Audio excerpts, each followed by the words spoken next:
அசல் உறவுகள் அனைவருக்கும் இந்நேர வணக்கங்கள். நான் இன்று உங்கள் அன்பின் விஜய் ஷாலினி. சோ இன்றைக்கு நான் அழகான ஒரு கன்செப்டோட உங்களை மீண்டும் சந்திப்பதில் மிக்க மகிழ்ச்சி. சோ இன்னைக்கு என்னடா ஷாலினி கொண்டு வந்திருக்காங்க அப்படின்னு சொல்லி நீங்க யோசிச்சீங்கன்னா கண்டிப்பாக எல்லாருக்கும் ஒரு தெரிஞ்ச ஒரு விஷயம் தான் நம்மளுடைய அரசியல் களம். சோ இந்த நாட்கள்ல ஜனாதிபதி தேர்தல் வந்து வெகு ஆர்ப்பாட்டத்தோடும் ஆரவாரத்தோடையும் நடைபெற்று கொண்டிருக்குது. சோ தேர்தல் வேட்பாளர்கள் வந்து நாட்டின் பல பகுதிகளில் தங்களுடைய பிரச்சாரங்களை வந்து அப்படியே சூடு பிடிக்க மக்களை வந்து தங்கட வசப்படுத்துறதுக்கு நிறைய கொள்கைகளை வந்து கோட்பாடுகளை வந்து கொடுத்து கொண்டிருக்காங்க. சோ இந்த காலகட்டத்துல இவங்க கொடுக்கிற பிரச்சாரங்கள் நம்மளுக்கு பாதகமா சாதகமா இல்ல விளைவுகளை தரக்கூடியதா அப்படின்னு சொல்லிட்டு நாங்க இந்த வீடியோ ஊடாக பார்க்க போறோம். வாங்க வீடியோக்குள்ள போறோம்.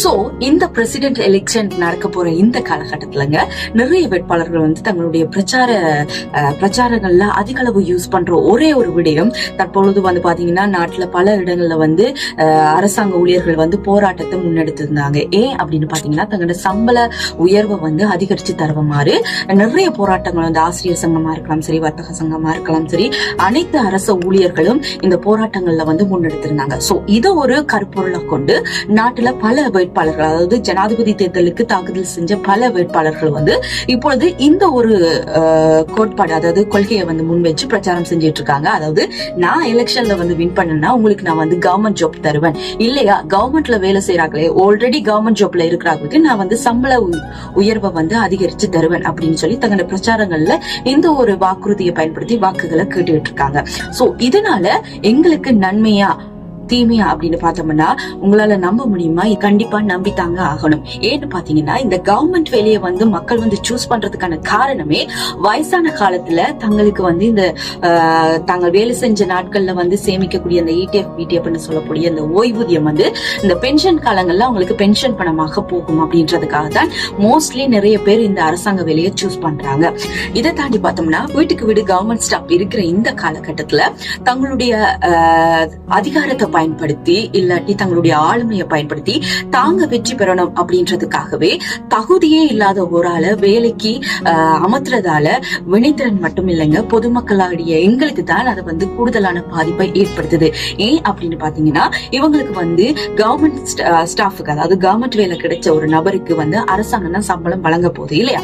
சரி, ஓகே. அடுத்த கட்டம் பார்த்தோம்னா அவங்க வந்து இவங்க சொல்ற இந்த பிரச்சாரத்தின் மூலமாக தங்களுடைய வாக்குறுதிகளை நிறைவேற்றும் பட்சத்துல சம்பள உயர்வை அதிகரிப்பாங்க அப்படின்னு பார்த்தோம்னா பொதுமக்களிடையே காணப்படுகின்ற அத்தியாவசிய பொருட்களுக்கு வந்து விலைகளை கண்டிப்பா அதிகரிக்கத்தான் வேணும்.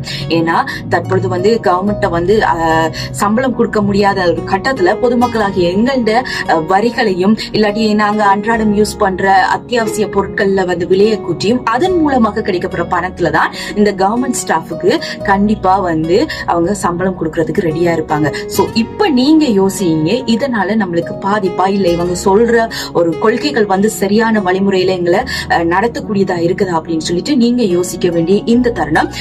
சோ கண்டிப்பா யோசிங்க. நாங்க முதல்ல 2021 ஆண்டு கிட்டத்தட்ட 23, 22 ஆண்டு காலங்கள்ல நாங்க வருஷ யுகத்துக்கு தள்ளப்பட்ட காலங்களும் உண்டு. ஒருவேளை சாப்பாட்டுக்கே என்ன செய்ய போறோம் அப்படின்னு சொல்லி இடைத்தர குடும்பமாக இருக்கலாம் சரி, நடுத்தர குடும்பங்களா இருக்கலாம் சரி, யோசிச்ச காலங்களும் உண்டு. சோ நீங்க இப்ப யோசிச்சு உங்களுடைய பொன்னான வாக்குகளை வந்து சரியான தலைவருக்கு நீங்க வாக்களித்து இந்த நாட்டையும் உங்களையும் காப்பாற்றிக் கொள்ள வேண்டிய தருணம். அதையும் நான் இந்த இடத்துல உங்களுக்கு கூறிக்கொண்டு இன்னும் ஒரு அழகான காலனியோடாக உங்களை சந்திக்கும் வரை உங்களிடமிருந்து அன்பு கலந்த வணக்கங்கள் குறிப்பிட்டு விட்டு செல்லும் நான் உங்கள் அன்பின் விஜய் ஷாலினி.